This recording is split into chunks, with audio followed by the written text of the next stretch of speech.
This episode is brought to you by Top Notch Cattle Company, raising high-quality registered red and gray Brahman cattle. Contact Baxter Whitworth at 903-649-9155 or at bbwtopnotchcattle@gmail.com. If I only breed for feed efficiency alone, I'm going to end up with cattle with really small organs that might not be able to handle the environment, have the disease resistance, and maybe be able to handle the extra days on feed. And they might not be able to eat enough either.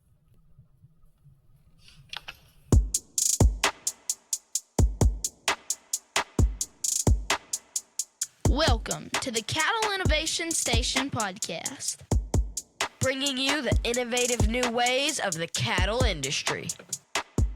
We're your hosts, Baxter Whitworth and Paul Hayes. Together, we're going to be interviewing leaders within the cattle industry. Here on this podcast, our focus is honoring God and innovating the cattle industry. Get ready to listen, learn, and laugh as we help innovate the cattle industry. Let's get innovating.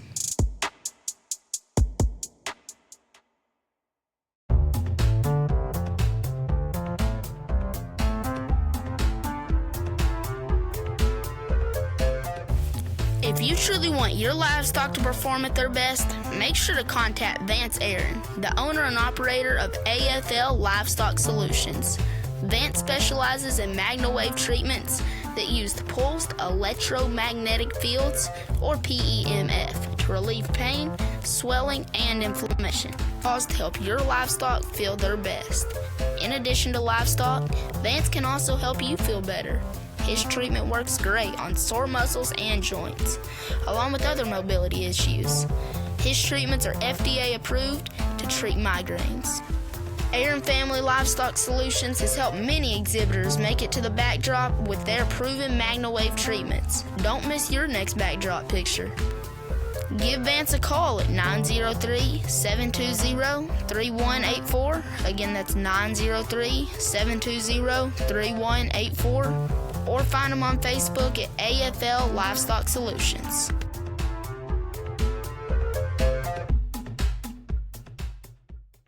It's time for another episode of the Cattle Innovation Station podcast, where we keep you current on beef cattle industry events, help you innovate your herd to turn a profit, and help innovate the beef cattle industry so we can feed more people on less land. I'm your host, Baxter Whitworth, and your guest today is Dr. Jon DeClerck. He was our guest last episode, and we'll go ahead and introduce him to you again. He's the Executive Vice President for the American Semantall Association, and with that, he runs the International Genetic Solutions, which is the largest database for herd evaluations and genetic evaluations in the country, with 25 breed associations and 23 million head of cattle. So that's a pretty big deal. Dr. DeClerck, how are you tonight? Doing great, Baxter. Thanks for having me. Yes, sir. Well, we left off talking about how to improve feed efficiency in your herd. We've talked about breeding cattle to be more feed efficient, and we've talked about kind of how the environment plays a role in feed efficiency. But from a nutritional management standpoint, how can we make sure that we're feeding our cattle what's going to help them gain the most or reach their maintenance level, depending on what your goal is, while finding the option that costs us the least? Yeah, I think what's interesting to me, Baxter, is that a lot of this comes down to just kind of doing the math. Lots of times our instinct is I need to go buy a bag of cubes or a protein tub or just a bag of feed. And most people kind of think they're all the same, right? So I think that we all kind of understand that, if I sit down and have a pound of food tonight, it's a pound of salad or a pound of ice cream. There's going to be a pretty big difference in my gut, right? And how much I'm going to gain. And I think sometimes as ranchers, we've got this just kind of mentality of, they just need some cubes or they need some feed. Well, not all feed's created equal, right? So I think that when I try to, when I was working as a consultant and would work with ranches, we try to maybe price on a pound of per energy, like this is how much does this cost to buy per pound of TDN, total digestible nutrients, like that'd be a pound of energy. Or how much does it cost me to buy a pound of protein? And so there's some calculations that go on there. I know that, there's things like wet distillers grains and silage that's, 60, 70% moisture. So naturally there's not as much nutrients in there because if you're buying a lot more water. So I need to adjust it to a dry matter basis to make sure I'm doing a good job there. And even if I'm comparing feeds from a co-op, I still can go through and figure out what my, how much a pound of energy is taken or how much a pound of protein. And that's where we can make a little bit more apples to apples comparison. I'd say the same thing on hay. It's amazing to me how few ranchers actually weigh the hay that they buy or they don't test it. They'll, you'd never go to a feed store and buy a bag of feed and it could weigh 30 pounds. It could weigh 90 pounds and you wouldn't even check it. Right. But we all kind of do the same thing. Well, I bought a round bale from my neighbor, a big round bale. Well, what's that weigh? Is it 900 pounds? Is it 1,400 pounds? We need to weigh that hay and we need to test it too. Our eyes are not as savvy as sometimes it's selecting hay. I used to do some producer meetings, and one of my favorite things to do is we'd bring in 5 or 6 bales of hay, and I would test the hay before we got there, and I'd ask the ranchers to kind of give me an estimate of how they thought the hay was going to test. And some of them would do okay, but most of the time they were, there's several of them that would really trick you. So I think actually testing the hay that you got to make sure that we can figure out what we're providing those cows. And then when we're buying feed, making a comparison on a unit of energy or a unit of protein basis so we can get back to, okay, my cow needs X. How much of that, am I going to provide? If this cow needs 15 pounds of total digestible nutrients a day and I'm feeding 5 pounds of this supplement, well, how many of those pounds am I actually getting to? So, sometimes takes a little math, a little bit of computation, but that's the best way usually to kind of control feed efficiency, is to buy feeds that are calorically dense and going to fit your environment, right? I don't want to go just sell or feed cracked corn 20 pounds that day and give those cows a gut ache either. So finding the right supplement is paramount. That makes sense. And I want to go back to something I meant to start off this episode with that you talked about in the last episode. And you talked about how we're breeding cattle and they're becoming more feed efficient, but their organs aren't catching up with that, and it's causing failure, heart failure, and respiratory disease. And so I just want to ask: is there a way that producers can breed for cattle that have larger organs, or is that not really something that's possible to do? Yep. It's a little tough, Baxter, and I think that's one thing that we got to wait for kind of science to probably catch up with that to give us some of those tools. As you can imagine, most seed stock producers can turn in weaning weights and yearling weights. When we start getting to some of these carcass traits, it's kind of hard. Like most of those producers that are making EPDs, they're not going to be able to measure some of those things. So perhaps we'll have some technology come along here. But I think that the true, maybe the part of that story to take in is that if I only breed for feed efficiency alone, I'm going to end up with cattle with really small organs that might not be able to handle the environment and have the disease resistance and maybe be able to handle the extra days on feed. And they might not be able to eat enough either, right? As cows, they might eat less grass than any of the other cows out there, and they might actually be more efficient at that grass conversion than anybody. But if they can't eat enough grass to put on a little extra body condition for the times of the year where they're lactating, to create that kind of reserves, they're probably still not going to breed back. And for me as a consultant, when I'd work at feed yards, it was the same thing. I could have a set of cattle that were very feed efficient, kind of bigger framed, heavy muscled cattle, really tubular in their rib design. And those cattle might pencil out to be 5.8 to 1 feed efficiency. But when I would run my break evens, we'd still lose money on them because if they couldn't eat enough feed to finish out in a timely manner, like the days on feed, we'd have to pay yardage, a fee every day to be in that yard. That would kind of like paying rent for the pen. The rent would kind of get to us, and we'd still wouldn't be profitable. So at this time, there's probably not a tool to try to select for animals with larger organs. There are EPDs that are starting to be developed on bovine congestive heart failure and bovine respiratory disease.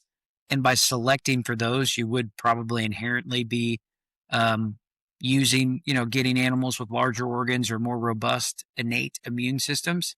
Um, but there's just not a lot of that data out there. There's not a lot of people going into packing plants and looking at heart scores and lung scores. Simplot has done a really good job of that. But it's still kind of in the novel stages. That makes sense. Are you looking for high quality hay that is priced well? Then make sure to visit Threadgill Hay Company. They have fertilized horse jigs and Tifton 85. They carry square bales and round bales. Their square bales are $8 a bale, and their 4x6 round bales are $50 per roll. That's a nice price and good quality. They're located outside of Mount Enterprise, Texas, and they will gladly give you more details when you contact them. Speaking of contacting them, you can reach out by texting Sawyer Pool at 903 646 4741 or Ronald Threadgill at 903 235 2011.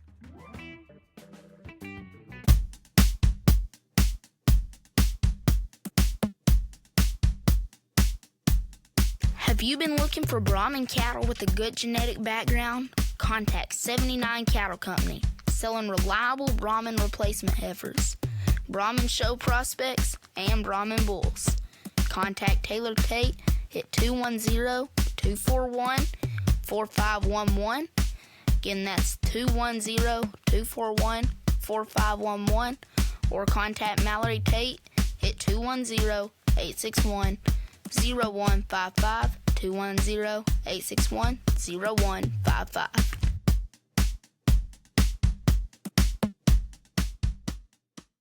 All right, well, that's great. It's always good to learn about new research happening in the beef industry, especially when it pertains to feed efficiency.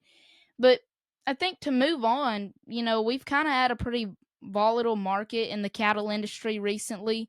Some things that even words have caused ups and downs in the cattle market, and just new things. And we've expected, the cattle market to just kind of keep on going up, and some things have changed.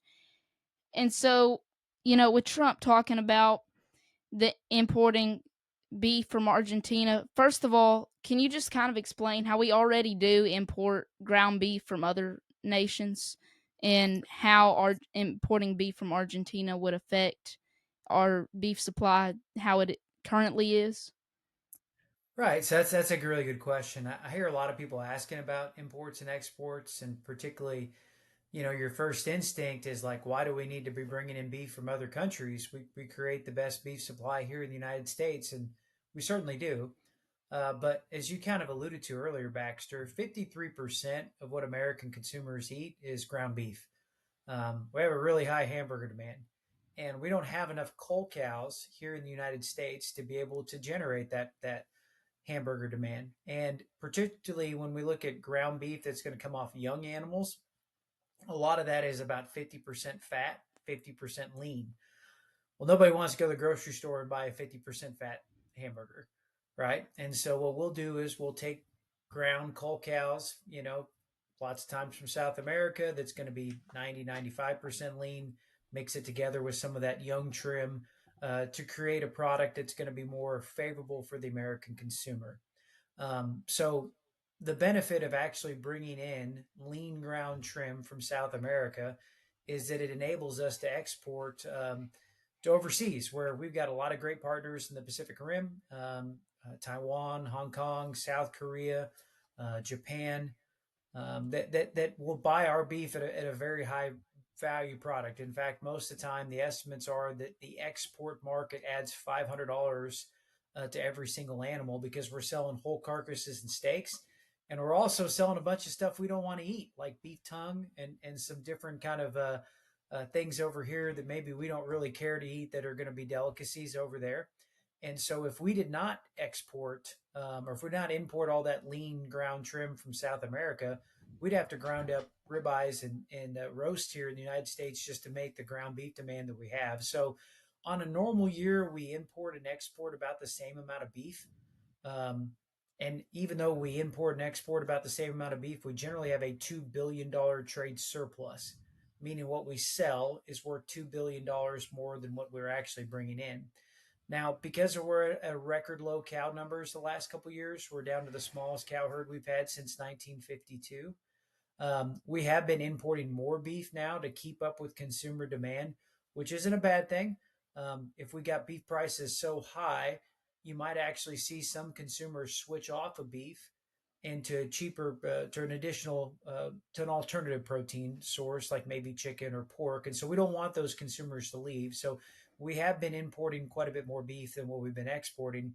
But still, when you look at the total dollars that are spent, um, even though we're kind of at a major deficit in terms of tonnage, um, we're pretty close to breaking even just when you look at the actual dollars that are being spent because of what we're selling is worth so much more money than what we're actually bringing in on a price per pound unit.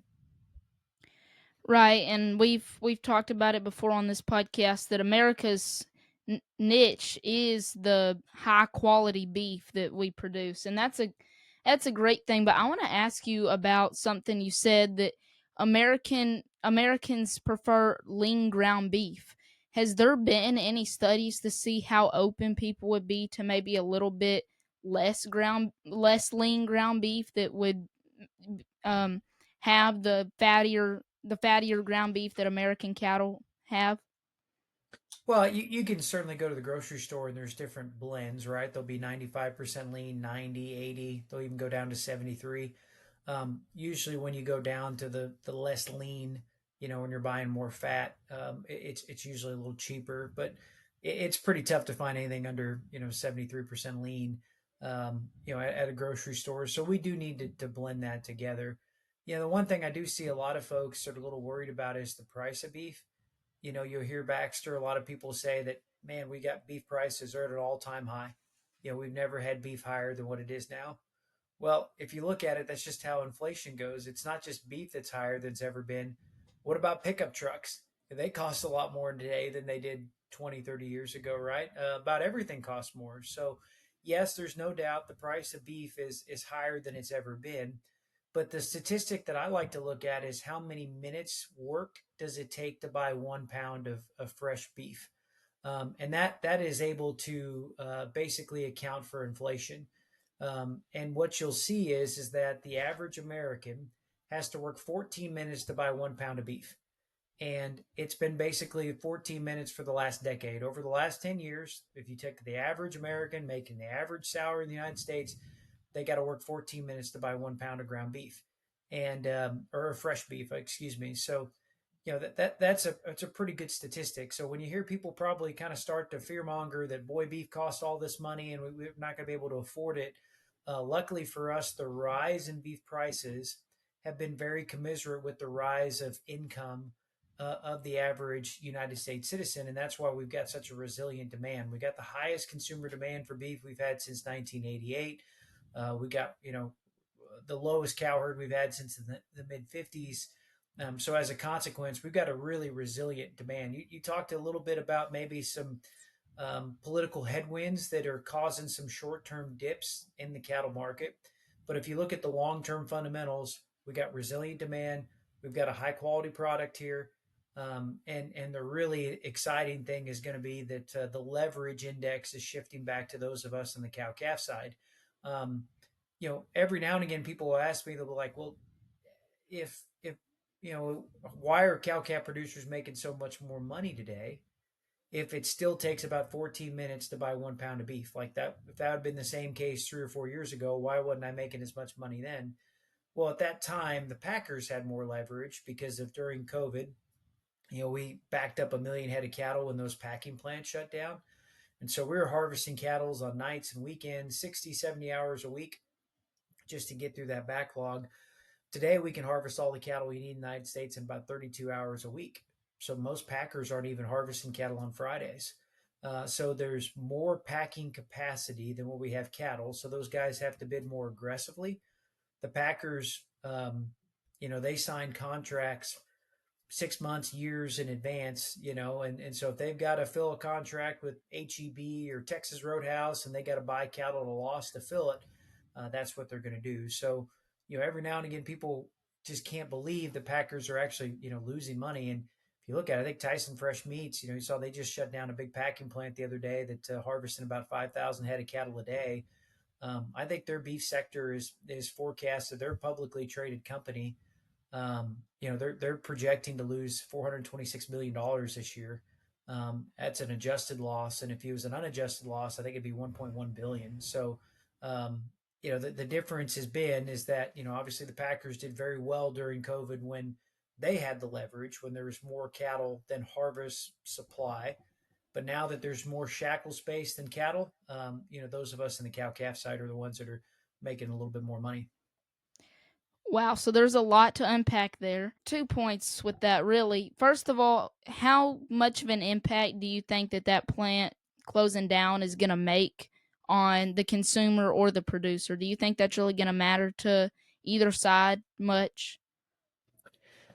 Yeah, I don't know if it's necessarily going to matter as much to the consumer. We'll still be able. I mean, Baxter right now, it's probably, as I mentioned earlier, we can harvest all the cattle we need in the United States in 32 hours a week right now. So it's probably not going to be a short term, isn't going to make as much of an issue. Maybe for Tyson, they're going to have more of their plants operating 5 days a week instead of 4 days a week. Where it could potentially become an issue is once the cow herd starts to build back up. I doubt we ever get back to 32 million beef cows. That's where we were in 2019. But we might get a little north of 30 million beef cows. We're a little south of 28 million now. So if we end up adding another 2.5 million cows to the balance books, and, then we got to harvest another 2 million head of cattle a year. That's probably where that toll is going to come due. What really hurt the cattle industry from 2005 to 2015, we lost the ability to harvest about 7 million head of cattle in the United States. Most of the big packers shut down a plant, like Cargill shut down a plant there in Plainview. Pretty much all the big four shut down a harvest capacity plant there. So even going into COVID, we're already harvesting cattle on nights and weekends prior to, just to meet the demand or to meet the cattle supply. And so then when we backed up 1 million head of cattle, then we were way, way, way behind. So I don't see it being a short-term issue now. Where I do see it be an issue is if there's not other harvest capacity that comes online when the cow cycle turns and we start to get more cattle supply and inventory, we could be a little bit short on shackle space. Now, there's been a lot of different packing plants that have been proposed to be built over the last few years. It's extremely expensive to build a packing plant. I think most of the estimates are it's going to take about 200 to 250 million for every 1,000 head of cattle you can harvest a day. So just to put that into perspective, that that plant that Tyson just shut down, that was harvesting 5,000 head of cattle a day. You're looking at $1.2 billion to build a brand new plant like that, or a little over $1 billion. That's a lot of capital investment to get started. There are new plants that are, being proposed. Obviously, I've heard a lot about the one in Amarillo. Don't know if that one gets built or not. North Platte. There's some different facilities that are hopefully going to come online that as the cattle cycle starts to build back up, maybe we can address that shortfall. But that's where I think we'll see maybe an issue is when the cattle cycle turns.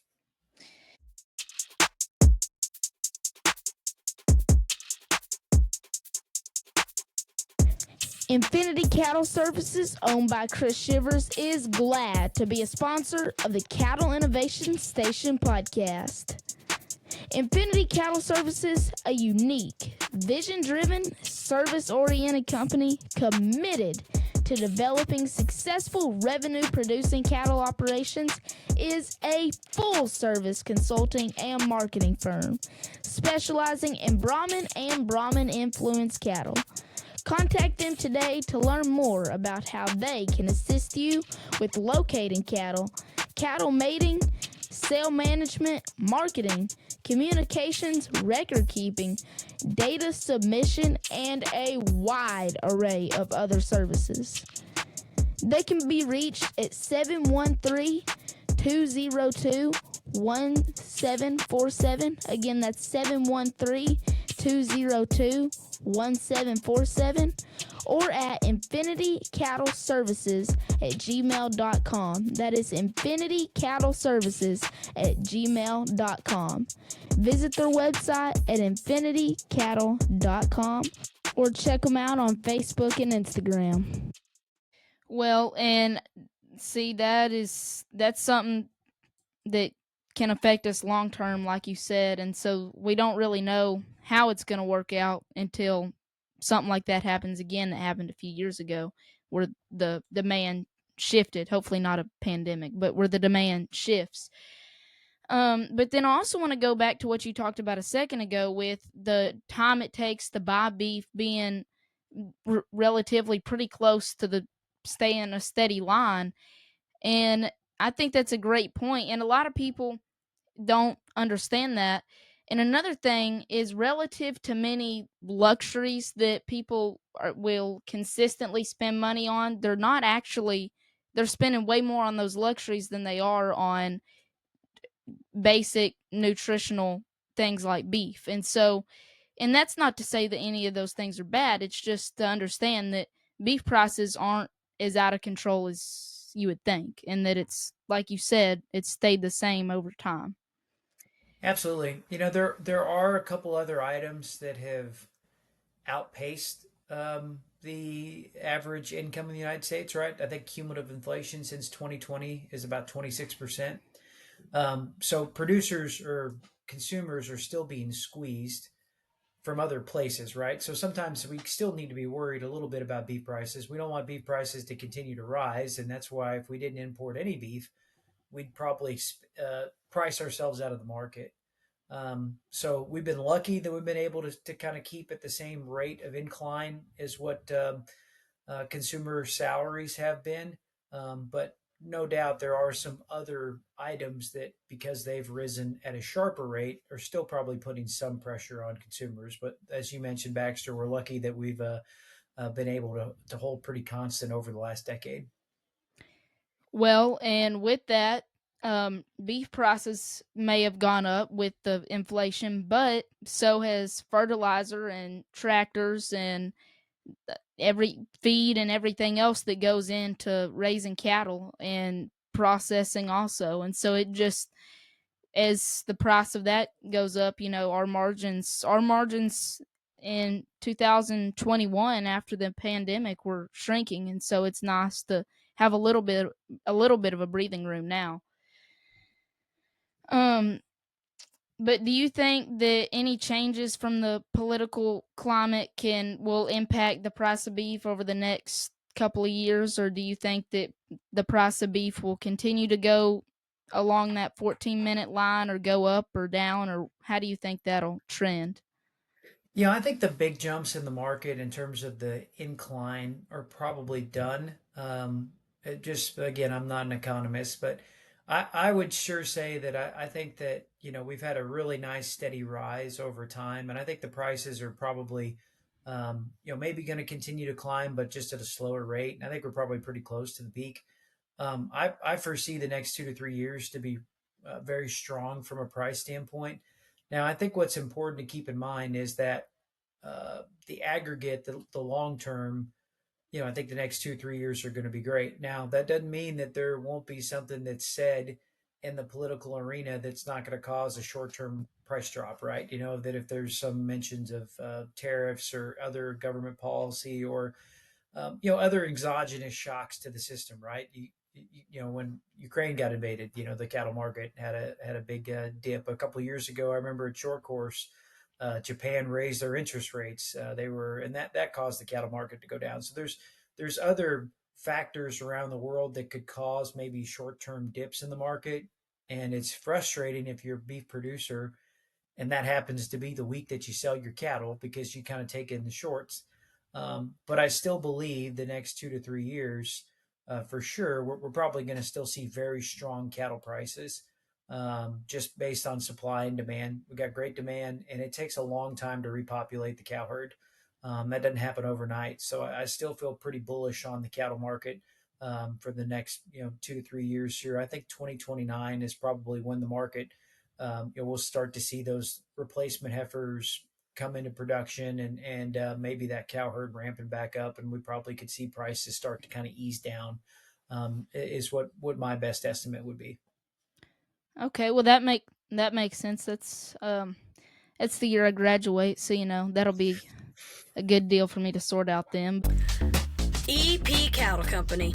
Owned by Eddie Wilson, EP Cattle Company is home of Sir Rouse Handshake. Rouse Handshake is a sound-structured, heavy-muscled bull that is really bold-ribbed. So it comes with no surprise that he is a Fort Worth and San Antonio Junior Show Division Champion and Rio Grande Valley Open Show Division Champion. He is a grandson of BRC Noble and JDH Shank Manso, and is also a great-grandson of Mr. H. Elijah Manso. You can contact Eddie Wilson or Nicole Wilson on Facebook at EP Cattle Company. So remember, if you're looking for some well-performing registered Brahman genetics, contact Eddie Wilson on Facebook. I know you're not an economist, like you said, but I've heard you speak on these issues, and you're pretty knowledgeable on a wide array of subjects. So I do have one last question on the market topic, but do you think that the Department of Justice investigating the Packers and the Big Four Packers, do you think that'll have any effect? And how do you think that'll have any effect on the cattle industry at all? Yeah, that's a good question. I'll tell you that a lot of people get worried about the percentage of the market that the largest four packers control. If you look back at the statistics all the way back to the mid 1980s, the big four packers have controlled between like 79 and 83% of the market. And, we focus on it because it's our industry, right? But, how many people make pickup trucks? You got GM, you got Ford. It's not like there's 20 people that make pickup trucks, or it's not like there's 20 cell phone carriers either, right? You got Verizon, you got AT&T, you got just a handful. So in most of the industries that we look at, lots of times there's going to be three or four major players that control a big part of the industry. So, I think that sometimes producers will look at the Packers and kind of say, "Boy, it's all the Packers are colluding."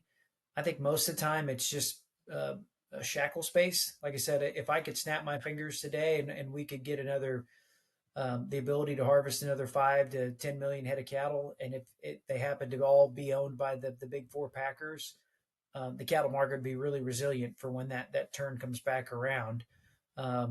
I think it's more shackle space and harvest capacity than it is necessarily packer concentration.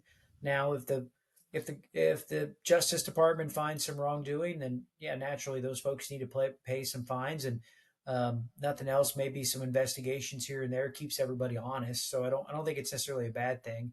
But I don't think that at least from the information that I've seen, I don't think that there's any smoking bullets there. I don't think there's any smoking guns that we've got. Just these guys did it for sure. I just think it's a general kind of ebbs and flows of the market. The Packers made a lot of money when there was more cattle than harvest capacity.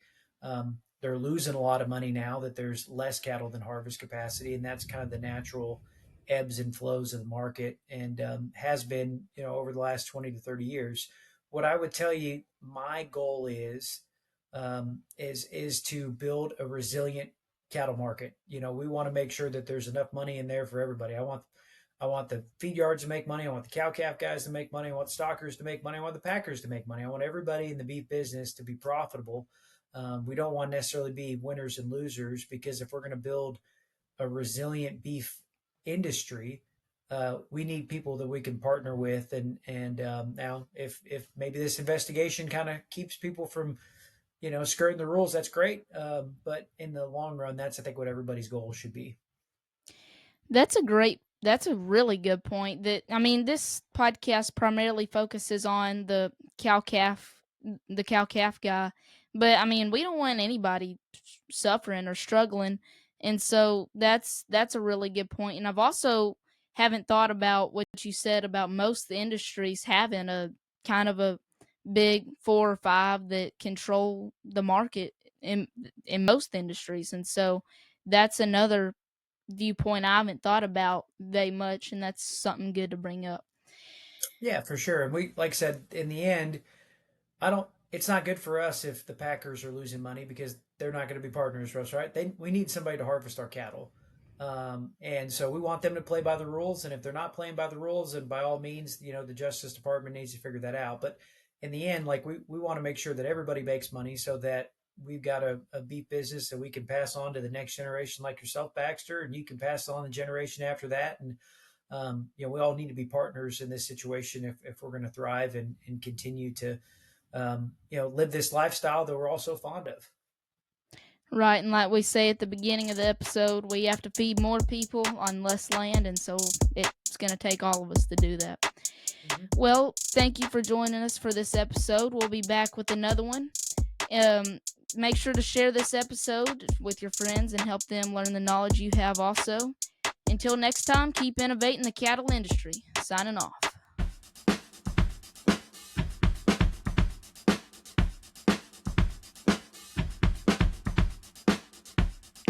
Have you been looking for a place to buy top quality AI sire semen or collect a bull of your own? Well, look no further than Elgin Breeding Services.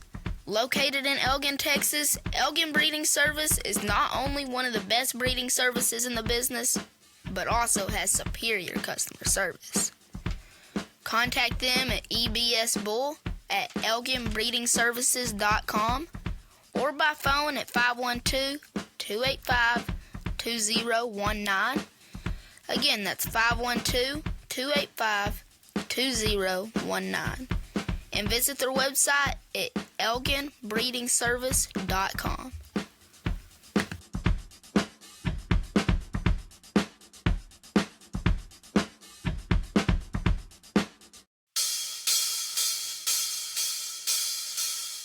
Hello guys, thank you for listening to the Cattle Innovation Station podcast.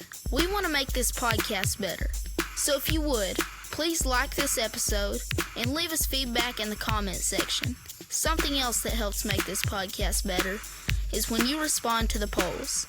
So if you're able, please respond to our polls. Help us make this podcast as good as possible. Thank you, God bless, and have a good day.